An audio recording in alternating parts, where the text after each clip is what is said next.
Hi అందరికీ నమస్కారం. ఈ వీడియో చూసే ముందు జై శ్రీరామ్ అని కామెంట్ చేయండి. ఆషాఢ మాసం జరుగుతుంది. క్రోధినామ సంవత్సరంలో జనాలు కోప స్వభావం కలిగి ఉంటారు అని పండితులు చెబుతున్నారు. క్రోధానికి ఉపశమనంగా కొన్ని పూజలు చేయాలని అంటున్నారు. ఇక గురు పౌర్ణమి రోజున 4 శుభయోగాలు ఏర్పడతాయని జ్యోతిష్య నిపుణులు చెబుతున్నారు. ఆ రోజు గురువును పూజిస్తే కెరియర్ ఉన్నత శిఖరాలను అందుకుంటుందని జ్యోతిష్య గ్రంథాల ద్వారా తెలుస్తోంది. ఆ రోజు ఎలాంటి యాగాలు ఏర్పడతాయి, ఎవరెవరిని పూజించాలో తెలుసుకుందాం.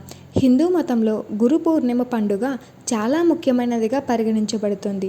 ఈ పండుగను ప్రతి సంవత్సరం ఆషాఢ మాసం పౌర్ణమి రోజున జరుపుకుంటారు.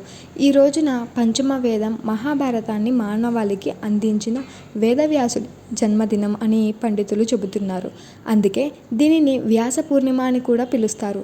జ్యోతిష శాస్త్రం ప్రకారం గురు పౌర్ణిమ రోజున అనేక అరుదైన యాదృచ్ఛిక సంఘటనలు జరుగుతున్నాయి. ఈ ఏడాది గురు పౌర్ణమి రోజున 4 యోగాలు ఏర్పడతాయని పండితులు చెబుతున్నారు. దీంతో ఈ ఏడాది గురు పౌర్ణమికి ప్రాముఖ్యత మరింత పెరిగింది. అందుకే గురు పౌర్ణమి రోజున లోకాలకు గురువుగా వ్యవహరించబడే వ్యాస మహర్షితో పాటు విష్ణుమూర్తిని, అలాగే పరమశివుడిని పూజించాలని జ్యోతిష్య నిపుణులు చెబుతున్నారు. ఇలా గురువును పూజించడం వలన కెరియర్లో పురోగతికి మార్గం సుగమం అవుతుంది. ఏ యోగాలు ఏర్పడున్నాయంటే ప్రతి సంవత్సరం గురు పౌర్ణమి పండుగను ఆషాఢ మాసం పౌర్ణమి రోజున జరుపుకుంటారు.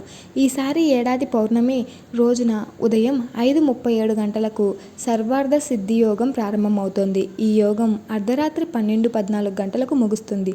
దీనితో పాటు ఉత్తరాషాఢ నక్షత్రం తెల్లవారుజాము నుంచి అర్ధరాత్రి 12:14 వరకు ఉంటుంది. ఆ సమయంలో శివగరిక యాగం ఏర్పడుతుంది. జ్యోతిష్య నిపుణులు చెబుతున్నారు. ఇక శ్రవణ నక్షత్రంతో పాటు ప్రీతి యోగం కూడా ఏర్పడుతుంది. అంతేకాకుండా ఉదయం నుంచి రాత్రి 9:11 గంటల వరకు విష్కంభవ యోగం ఉండనుంది. ఏ విషయాలపై ప్రత్యేక శ్రద్ధ వహించాలంటే గురు పౌర్ణమి రోజున శాస్త్రోక్తంగా గురువును విష్ణువును పూజించిన వారికి మోక్షం లభించడమే కాదు, కెరియర్లో పురోగతిని మార్గం సుగమం అవుతుంది. గురు పౌర్ణమి రోజున గీతా పఠించిన తర్వాత కొంత సమయం పాటు గోవుకు సేవ చేయండి. ఇది కెరియర్లో లాభాలను ఇస్తుంది. వ్యాసపీఠం ఏర్పాటు చేసుకొని చందనంతో దానిపై 12 సరళ 12 క్షితిజ సమాంతర రేఖలను గీయండి. అనంతరం గురు పూజకు శ్రీకారం చుట్టండి. పండ్లు, పువ్వులు, కుంకుమ, పసుపు మొదలైన పూజా సామాగ్రితో వేదవ్యాసుడని పూజించండి. ఈరోజు గురుదీక్ష తీసుకునేందుకు సంప్రదాయంగా కూడా ఉంటుంది. గురు పౌర్ణిమ రోజున పసుపు దానాలు, పసుపు వస్త్రాలు, పసుపు రంగు స్వీట్స్ అవసరమైన వారికి దానం ఇవ్వండి. ఇది జాతకంలో గురుగ్రహాన్ని బలపరుస్తుంది. హిందూ మత గ్రంథాలలో గురువు మహిమ అనేక రూపాలలో వివరించబడింది. ప్రజలు తమ కృతజ్ఞతలను తెలియజేయడానికి గురు పౌర్ణిమ రోజున గురువుకు ప్రత్యేక పూజలు చేయండి. గురువుకు కుంకుమ పెట్టి పూలమాల వేసి సత్కరించండి. దుష్టులు పూలమాల వేసి సత్కరించండి. దుస్తులు, పండ్లు, పూలు, బహుమతులు అందజేసి ఆశీర్వాదం తీసుకోండి. గురు పౌర్ణిమ చరిత్ర ప్రాముఖ్యత. గురు పౌర్ణిమ విద్యార్థులు ఉపాధ్యాయుల మధ్య సంబంధాన్ని సూచిస్తుంది అని విశ్వాసం. విద్యార్థుల జీవితాల్లో ఉపాధ్యాయులకిదే కీలక పాత్ర అని పేర్కొన్నారు. ఉపాధ్యాయులు విద్యార్థులకు విలువలు, జీవన నైపుణ్యాలను పరిచయం చేస్తారు. ఇవి స్టూడెంట్స్ పెరిగే కొద్దీ బయట ప్రపంచంలో ఎలా జీవించాలో తెలియజేస్తుంది.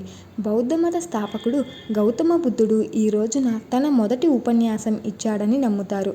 బోధి వృక్షం కింద జ్ఞానోదయం పొందిన 5 వారాల తర్వాత బుద్ధుడు బుధగయ నుంచి ఉత్తరప్రదేశ్లోని సారనాథ్కు మార్గాడు. అక్కడ పౌర్ణమి రోజున తన బోధనలను ప్రజలకు వినిపించాడని బౌద్ధ గ్రంథాల ద్వారా తెలుస్తోంది. అందుకే గౌతమ బుద్ధుని అనుచరులు ఆయనను ఆరాధించడానికి ఈ రోజును గురు పౌర్ణమిని బుద్ధ పౌర్ణమిగా జరుపుకుంటారు. బౌద్ధులకు ఆషాఢ పౌర్ణమి తిథి చాలా ముఖ్యమైనది. మీకు ఈ వీడియో నచ్చినట్లయితే ప్లీజ్ సబ్స్క్రైబ్.